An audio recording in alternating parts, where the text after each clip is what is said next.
Overall, 186,599 people have tested positive. That's an increase of 4,339 cases since yesterday. 14,248 people are currently being treated in hospital for coronavirus, compared to 14,695 yesterday.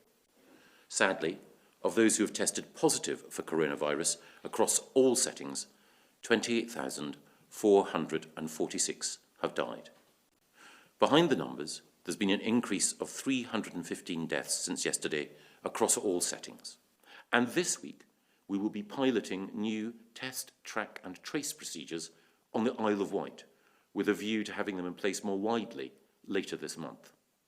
All of these steps will help us to get more people back to work and help to support the delivery of our public services. So on the app, I think you're absolutely right. It is one component of a number. It's likely to be one component of a number of measures that will be needed.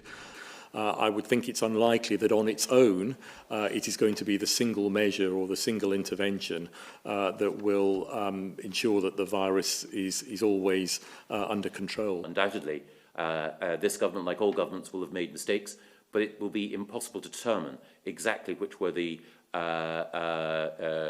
areas of gravest concern until sometime in the future, when we have all the information that we need. And we may still need them. We are not through this yet.